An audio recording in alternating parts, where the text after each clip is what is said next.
জুমার দিনে সুন্নাত সালাত কিভাবে পড়ব, আর না পড়লেও কি হবে? খুব সুন্দর প্রশ্ন করেছেন। জুমার দিনে সুন্নাত যে সালাতগুলো রয়েছে সেগুলো জুমার আগেও পড়তে পারেন, জুমার পরেও পড়তে পারেন। জুমার আগে আপনি যখন মসজিদে প্রবেশ করবেন তখন তাহিয়াতুল মসজিদ 2 রাকাত পড়বেন, তাহিয়াতুল মসজিদ 2 রাকাত পড়বেন। এরপর আপনি দেখবেন যে ইমাম সাহেব এখনো আসছেন কিনা। খতিব যিনি খুতবা দিবেন জুমার জন্য, তিনি মসজিদে যদি চলে আসেন তাহলে আর কোনো সালাত পড়ার সুযোগ নেই, কারণ তখন থেকে আপনার যত লিস্ট আছে, লিস্ট ফেরেশতারা লিস্ট বন্ধ করে তারা খুতবার জন্য প্রস্তুতি নিতে থাকেন। তখন আর কোন ধরনের সালাত, কোন ধরনের অন্য ইবাদতের বৈধতা নেই। এর আগ পর্যন্ত যদি আপনি মনে করেন 2 রাকাত করে ফায়ুসাল্লি মা কুতিবা লাহ, সহিহ মুসলিমের রাওয়ায়াতের মধ্যে রাসূলুল্লাহ সাল্লাল্লাহু আলাইহি ওয়াসাল্লাম ইরশাদ করেন যে যতটুকু সম্ভব তার পক্ষে সাধ্য অনুযায়ী 2 রাকাত করে তিনি পড়লেন। 4 রাকাত পড়তে পারেন, 6 রাকাত পড়তে পারেন, অথবা শুধু 2 রাকাত পড়তে পারেন, যতটুকু সম্ভব পড়লেন। এই সময় আপনি নফল সালাতও আদায় করতে পারেন, আবার কোরআন তেলাওয়াতও করতে পারেন, আবার যদি তাসবিহ মনে করেন তাসবিহ আদায় করতে পারেন। এটা একেবারে ইখতিয়ারি বিষয়, একেবারে ইখতিয়ারি বিষয়, বাধ্যতামূলক বা ফরজ ওয়াজিবের কোনো সম্পর্কের সাথে নেই। তারপর আপনি জুমার সালাতে অংশগ্রহণ করবেন, খুতবা অংশগ্রহণ করবেন, জুমার সালাতে অংশগ্রহণ করবেন। সালাত শেষ হওয়ার পরে আপনি রাসূলুল্লাহ সাল্লাল্লাহু আলাইহি ওয়াসাল্লামের নির্দেশ অনুযায়ী সাল্লু বা'দাল জুমআতি আরবা'আন, রাসূলুল্লাহ সাল্লাল্লাহু আলাইহি ওয়াসাল্লাম ইরশাদ করেছেন, সুনান তিরমিজি এবং আবু দাউদের রাওয়ায়াতের মধ্যে এসেছে যে জুমার পরে তোমার 4 রাকাত সালাত আদায় করো।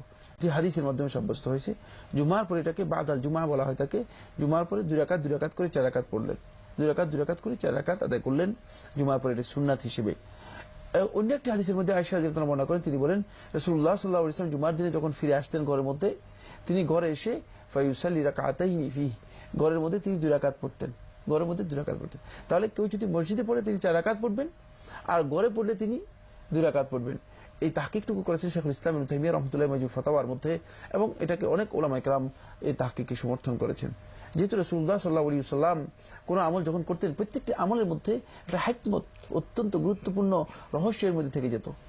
মসজিদে যখন সালাত আদায় করবেন নফল সালাত, তখন এর গুরুত্ব কম হবে, আর ঘরে যখন নফল সালাত আদায় করবেন এর গুরুত্ব বেশি হবে। এই জন্য রাসূলুল্লাহ সাল্লাল্লাহু আলাইহি ওয়াসাল্লাম মসজিদে যদি আদায় করেন নির্দেশ দিয়েছেন 4 রাকাতের কথা, আর সেটাকে অর্ধেক করে দিয়েছেন ঘরে। ঘরে আসলে যেহেতু নফল সালাতগুলো, সুন্নাত সালাতগুলো, এগুলো ঘরে আদায় করা হচ্ছে উত্তম, এগুলো ঘরে আদায় করা উত্তম। ফলে রাসূলুল্লাহ সাল্লাল্লাহু আলাইহি ওয়াসাল্লাম ঘরে আসলে 2 রাকাত আদায় করতেন। যাই হোক, যদি কেউ ঘরে এসে 4 রাকাত পড়েন তাও অসুবিধা নেই, পড়তে পারেন। কিন্তু রাসূলুল্লাহ সাল্লাল্লাহু আলাইহি ওয়াসাল্লাম আমল সাব্যস্ত হয়েছে তিনি ঘরে 2 রাকাত পড়তেন, তাই আপনি সেই 2 রাকাত আদায় করবেন। এটা হচ্ছে মূলত জুমার দিনে জুমার সালাতের পরে রাসূলুল্লাহ সাল্লাল্লাহু আলাইহি ওয়াসাল্লাম থেকে সুন্নাহ যেটি সাব্যস্ত হয়েছে। এবার আসুন আরেকটি পয়েন্ট আলোচনা করব, সেটি হচ্ছে ক্বাবলাল জুমআ, জুমার আগে রাসূলুল্লাহ সাল্লাল্লাহু আলাইহি ওয়াসাল্লাম থেকে আদৌ কোনো সালাত সাব্যস্ত হয়েছে? না। কোন সহিহ বর্ণনার মাধ্যমে রাসূলুল্লাহ সাল্লাল্লাহু আলাইহি ওয়াসাল্লাম জুমার সালাতের আগে কখনো মসজিদে সালাত আদায় করেছেন মর্মে কোনো বর্ণনা সাব্যস্ত হয়নি, কোনো বর্ণনা সাব্যস্ত হয়নি। একটি riwayat বাইহাকী তার সুনানের মধ্যে এবং শুআবুল ঈমানের মধ্যে বর্ণনা করেছে আব্দুল্লাহ ইবনে মাসউদ রাদিয়াল্লাহু তাআলা থেকে, এবং এই riwayatটি মুনকার। এই riwayatটি মুনকার হচ্ছে অনেকগুলো সহিহ riwayaতের পরিপন্থী একটি riwayat, এবং এর মধ্যে দুর্বল বর্ণনাকারী রয়েছে। তো এই জন্য এর আগে রাসূলুল্লাহ সাল্লাল্লাহু আলাইহি ওয়াসাল্লাম থেকে ক্বাবলাল জুমআ 4 রাকাত মর্মে সহিহ কোনো হাদিস সাব্যস্ত হয়নি। সুতরাং কেউ যদি 2 রাকাত 4 রাকাত তিনি এমনি পড়েন, তিনি পড়তে পারেন, তবে এটাকে বাধ্যতামূলক করে নেওয়ার কোনো দরকার নেই। আপনি জুমার সময় যেটা বললেন, প্রথমে এসে তো না বসার আগেই 2 রাকাত পড়বেন। এরপর যদি সময় থাকে, ইমাম সাহেব খুতবা শুরু না করে থাকেন, তাহলে 2 রাকাত করে নফল নামাজ পড়তে পারবেন। আর যদি এমন হয় যে ইমাম সাহেব আপনার জুমার খুতবা শুরু করে দিয়েছেন, কেউ বিলম্বে পৌঁছলেন, তিনি কি তখন খুতবা শুনবেন, না উনি 2 রাকাত তাহিয়াতুল মসজিদ নামাজ পড়ে তারপরে খুতবা শুনবেন? তিনি তাহিয়াতুল মসজিদ 2 রাকাত পড়ে বসবেন, তারপরে খুতবা শুনবেন। তাহলে জুমার যে 2 রাকাত ফরজ নামাজের আগে বিধিবদ্ধ কোনো নামাজ নাই, সময় থাকলে নফল নামাজ পড়তে পারবেন। তো আজকে